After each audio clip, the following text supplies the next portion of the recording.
ওনার থেকে আমরা প্রতিনিয়ত কিছু না কিছু শিখি এবং আজকে ওনাকে আমাদের মধ্যে পেয়ে আমরা অনেক ধন্য। আজকে আমরা কিছু শেখার চেষ্টা করব। আমরা আমার থেকে বয়সে ছোট বড় কিংবা জানি না, কিন্তু জ্ঞানের দিক থেকে অনেক ছোট। ওনার মূল্যবান কিছু বক্তব্য আমরা শুনবো, যে আমরা এই সামাজিক যে রক্তদান শিবির, সামাজিক দায়িত্ববোধের উপর দাঁড়িয়ে যেটা আমরা আয়োজন করেছি, তার উপর বেশ করে উনি আমাদের কিছু বলবেন, কিছু দিক নির্দেশ করবেন।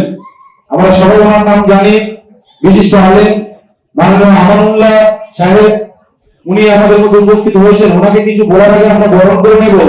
বরণ করবে আমাদের সবার ভালোবাসার প্রিয় ইমানদার, আমাদের ক্লাবের অন্যতম প্রতিকৃত ইমাম সর্দার, উনি আমাদের আমানুল্লাহ সাহেবকে বরণ করছেন।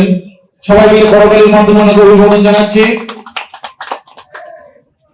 অসংখ্য ধন্যবাদ আমাদের এই মহৎ অনুষ্ঠানে ওনার অংশগ্রহণের জন্য, এবং সবাই মিলে আমরা ওনার কিছু মূল্যবান বক্তব্য খুবই মনোযোগ সহকারে শুনবো।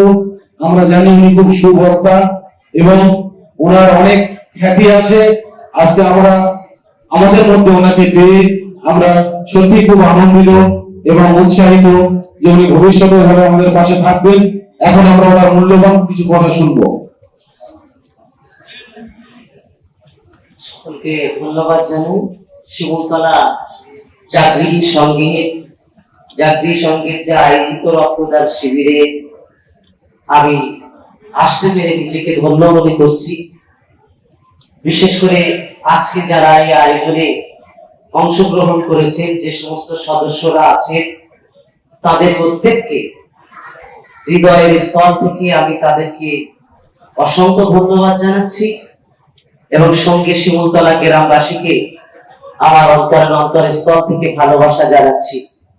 আজকে যে জাতীয় সংঘের আয়োজিত যে রক্তদান শিবির, সত্যি আমি এখানে এসে অনেক আপ্লুত হলাম, অনেক নিজেকে গর্ববোধ মনে করছি যে আমার জীবনে তো আমি কখনো এইভাবে রক্তদান শিবিরে এসে রক্ত দিই। তো সব থেকে অবাক লাগার বিষয় হচ্ছে, এই বয়স পর্যন্ত আমি কখনো সূচ আমার গায়ে দিতে হয়নি। আমার জ্ঞান মতেই বলছি আল্লাহ শুকরিয়া। তো আজকে ভয়েও লাগছিল, কিন্তু রক্ত দেওয়ার পরে এত আনন্দ লাগছে যে কিছু যেন একটা সামাজিক দায়িত্ব আমি পালন করেছি। আমাদের প্রত্যেকেরই উচিত, আমাদের সামাজিক দায়বদ্ধতা আছে, একটা রক্ত দেওয়ার বিনিময় সমাজে একটি প্রাণ বেঁচে যেতে পারে। যে প্রাণ আমাদের কাছ থেকে হারিয়ে যায়, আমার আপনার রক্ত দেওয়ার বিনিময় একটি প্রাণ বেঁচে যাবে। এবং শুধু প্রাণ বেঁচে যাবে না, এই রক্ত দেওয়ার বিনিময় আমাদের একটি শিক্ষা, বড় শিক্ষা আমাদের নিতে হবে। যে শিক্ষা আমাদের আজকে এর মধ্য দিয়ে আমরা পাচ্ছি, সেটি হলো আমাদের ভ্রাতৃত্ব ভালোবাসার শিক্ষা। ভারতবর্ষে বহু জাতি আমরা বাস করি, কিন্তু এই রক্তদানের বিনিময় কোনো ভেদাভেদ আর থাকে না। এর মাধ্যমে শুধু আমরা শিখতে পাচ্ছি যে আমরা কেবলমাত্র মানুষ মানুষের পাশে দাঁড়াবে। মানুষের পাশে দাঁড়ানো এটি সামাজিক দায়বদ্ধতা। এজন্য আমি আবেদন করব প্রত্যেককে নিজ দায়িত্বে এসে রক্ত দেওয়া। যেখানেই রক্ত দেওয়া হোক, আপনার ক্ষমতা মতো সেখানে ছুটে গিয়ে নিজ দায়িত্বে রক্তদান করুন। কেননা এই রক্তদানের বিনিময়ে ভারতকে সমৃদ্ধশালী করা সম্ভব এবং আগামী প্রজন্মকে আমরা এই বার্তা দিতে পারবো যে আমাদের মধ্যে কোনো ভেদাভেদ নাই।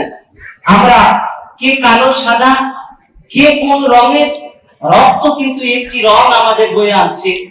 রক্ত আমাদের একটি রং দেখিয়ে দিয়েছে, সেটি হলো লাল রং। সেজন্য এর মাধ্যমে আগামী প্রজন্মকে আমরা সুন্দরভাবে তাদেরকে এই শিক্ষা দিয়ে আমরা এগিয়ে নিয়ে যেতে পারবো। আমি সর্বশেষ আজকে অনেক কথা বলেছি, আপনি দাঁড়িয়ে তারপরেও আমার ভাইরা আমাকে সম্মানিত করেছেন। আমি আমার অন্তরের স্থল থেকে আবারও তাদেরকে ধন্যবাদ জানাচ্ছি। জাতীয় সংঘের প্রতি আমার কৃতজ্ঞতা থাকছে। আগামী দিনে এই শিমুলতলা জাতীয় সংঘ যেন আরো এগিয়ে যেতে পারে, আমার পূর্ণ সহযোগিতা তাদের পাশে থাকবে এবং সকলের সহযোগিতা আমি আশা করছি আপনারা প্রত্যেকটা কাজে জাতীয় সংঘের পাশে থাকবেন।